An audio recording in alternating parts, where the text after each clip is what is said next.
पृथ्वी एक ऐसी दुनिया है जिसमें अद्भुत सुंदरता और अविश्वसनीय शक्ति है। यह एक ऐसा स्थान है जहां प्रकृति की विविधता और शक्ति का अद्भुत संगम देखने को मिलता है।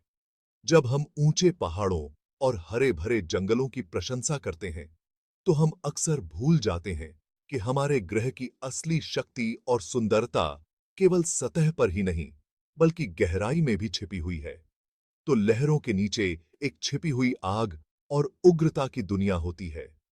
यह एक ऐसी दुनिया है जो रहस्यमयी और खतरनाक दोनों है, जहां ज्वालामुखीय गतिविधियां निरंतर चलती रहती हैं। पानी के नीचे के ज्वालामुखी, जो अक्सर अनदेखे और अनसुने रहते हैं, हमारे ग्रह को आकार देने वाली गतिशील शक्तियों का प्रमाण है। ये ज्वालामुखी न केवल समुद्र तल को आकार देते हैं, बल्कि वे नए द्वीपों और समुद्री पर्वतों का निर्माण भी करते हैं। ये जलमग्न दिग्गज समुद्र तल में बिखरे हुए नई भूमि बनाने, अद्वितीय पारिस्थितिक तंत्र को पोषित करने और हमें सतह के नीचे की कच्ची शक्ति की याद दिलाने के लिए जिम्मेदार हैं। इनकी गतिविधियां समुद्री जीवन के लिए नए आवास बनाती हैं और समुद्री पारिस्थितिकी तंत्र को संतुलित करती हैं। कल्पना कीजिए एक ऐसी दुनिया की जहां समुद्र तल से पिघला हुआ पत्थर फूटता है और यह पिघला हुआ लावा समुद्र के ठंडे पानी से मिलकर ठोस चट्टानों में बदल जाता है। जहां गर्म पानी के सोते से बहुत ज्यादा गर्म पानी के स्तंभ उठते हैं और ये हाइड्रोथर्मल वेंट्स समुद्री जीवन के लिए आवश्यक खनिज और पोषक तत्व प्रदान करते हैं। और जहां जीवन सबसे कठिन परिस्थितियों में पनपता है, यहाँ के जीव जंतु अत्यधिक तापमान और दबाव में भी जीवित रहते हैं और ये हमें जीवन की अद्भुत अनुकूलन क्षमता का उदाहरण देते हैं। यह पानी के नीचे के ज्वालामुखियों की दुनिया है, एक ऐसी दुनिया जो जितनी पराई है, उतनी ही हमारे ग्रह के संतुलन के लिए आवश्यक है। ये ज्वालामुखी समुद्री पारिस्थितिकी तंत्र के संतुलन को बनाए रखने में महत्वपूर्ण भूमिका निभाते हैं। ये पानी के नीचे के ज्वालामुखी, जिन्हें सबमरीन ज्वालामुखी भी कहा जाता है, उनके स्थलीय समकक्षों की तुलना में बहुत अधिक पाए जाते हैं। ये ज्वालामुखी समुद्र के विशाल विस्तार में फैले हुए हैं और उनकी गतिविधियां सतह पर दिखाई नहीं देती। वास्तव में पीपी में वे पृथ्वी पर होने वाली लगभग 80% ज्वालामुखीय गतिविधि के लिए जिम्मेदार हैं।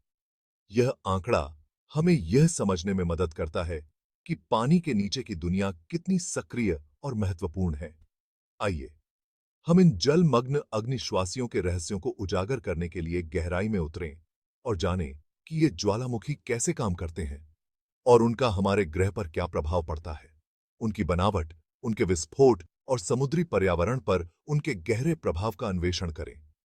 यह अन्वेषण हमें न केवल हमारे ग्रह की गहराई को समझने में मदद करेगा, बल्कि यह भी बताएगा कि ये ज्वालामुखी हमारे भविष्य को कैसे आकार दे सकते हैं। पानी के नीचे के ज्वालामुखी कैसे बनते हैं, इसे समझने के लिए हमें पहले पृथ्वी की पपड़ी की यात्रा करनी होगी। यह यात्रा हमें पृथ्वी की सतह के नीचे छिपे रहस्यों को उजागर करने में मदद करेगी। हमारे ग्रह की बाहरी परत एकल ठोस खोल नहीं है, बल्कि विशाल विवर्तनिक प्लेटों का एक समूह है जो निरंतर गति में है। ये प्लेटें एक दूसरे के साथ टकराती हैं, अलग होती हैं और कभी-कभी एक दूसरे के नीचे खिसक जाती हैं।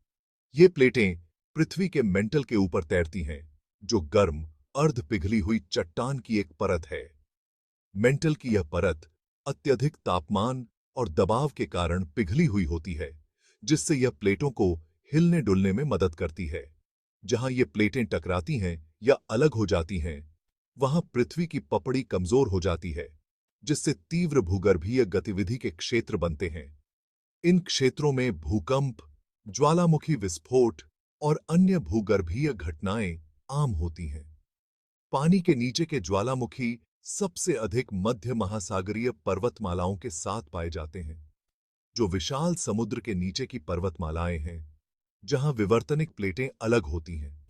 ये पर्वतमालाएं समुद्र तल पर लंबी दरारें बनाती हैं। जब ये प्लेटें अलग होती हैं, तो पृथ्वी के मेंटल से पिघली हुई चट्टान, मैग्मा, खाली जगह को भरने के लिए ऊपर उठती है। यह मैग्मा समुद्र तल पर दरारों के माध्यम से बाहर निकलता है और ठंडा होकर ठोस चट्टान में बदल जाता है।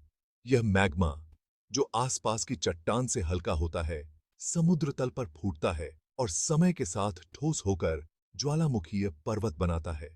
ये पर्वत धीरे धीरे समुद्र तल से ऊपर उठते हैं और नई भू आकृतियां बनाते हैं। ये पानी के नीचे के विस्फोट, जो अक्सर हमारी दृष्टि से छिपे रहते हैं, नई पपड़ी के निर्माण खंड होते हैं। ये विस्फोट समुद्र तल पर नई चट्टान की परतें बनाते हैं, जो समय के साथ समुद्र तल को बदल देती हैं। लाखों वर्षों में ये विस्फोट विशाल समुद्र के नीचे की पर्वतमालाएं, समुद्री द्वीप जो सतह से ऊपर उठते हैं और यहां तक कि पूरे महाद्वीप भी बना सकते हैं। इन प्रक्रियाओं ने हमारे ग्रह की भूगर्भीय संरचना को आकार दिया है और इसे लगातार बदलते रहने वाला एक जीवंत ग्रह बनाया है। किसी भी ज्वालामुखी विस्फोट के पीछे की ताकत, चाहे वह भूमि पर हो या समुद्र के नीचे, दबाव है। यह दबाव तब उत्पन्न होता है जब पृथ्वी के भीतर की प्रक्रियाएं चट्टानों को पिघलाकर मैग्मा बनाती हैं। पृथ्वी के मेंटल के भीतर गहराई में मैग्मा, पिघली हुई चट्टान, घुली हुई गैस और क्रिस्टल का एक अस्थिर मिश्रण लगातार बन रहा है। यह मिश्रण अत्यधिक तापमान और दबाव के कारण उत्पन्न होता है। यह मैग्मा, जो आसपास की चट्टान से गर्म और हल्का होता है, स्वाभाविक रूप से पृथ्वी की सतह की ओर उठता है। जैसे जैसे यह ऊपर की ओर बढ़ता है, यह आसपास की चट्टानों को पिघलाता और तोड़ता है। जैसे जैसे मैग्मा पृथ्वी की पपड़ी के नीचे जमा होता है, यह मैग्मा कक्ष बनाता है, जो पिघली हुई चट्टान के विशाल भंडार होते हैं, जो अत्यधिक दबाव में होते हैं। यह दबाव समय के साथ बढ़ता रहता है। यह दबाव तब तक बढ़ता रहता है जब तक यह आसपास की चट्टानों की ताकत को पार नहीं कर जाता। जब दबाव बहुत अधिक हो जाता है, तो चट्टानें टूट जाती हैं और मैग्मा बाहर निकलने का रास्ता खोज लेता है। जब ऐसा होता है, तो एक ज्वालामुखी विस्फोट होता है। यह विस्फोट मैग्मा को सतह पर लाता है, जहां यह ठंडा होकर ठोस चट्टान में बदल जाता है। पानी के नीचे के ज्वालामुखियों के मामले में पानी की उपस्थिति एक और जटिलता जोड़ देती है। पानी और मैग्मा के बीच की बातचीत विस्फोट की तीव्रता को बढ़ा सकती है। मैग्मा की तीव्र गर्मी समुद्री जल को भाप में बदल सकती है, जिससे और भी अधिक दबाव बनता है। यह भाप विस्फोट को और भी अधिक शक्तिशाली बना सकती है। यह विस्फोटक विस्फोटों को जन्म दे सकता है, जो राख, गैस और पिघली हुई चट्टान के स्तंभ को पानी के स्तंभ में ऊंचा भेज सकता है। यह प्रक्रिया समुद्री जीवन और पर्यावरण पर गहरा प्रभाव डाल सकती है, जिससे समुद्र की सतह पर भी बदलाव आ सकते हैं।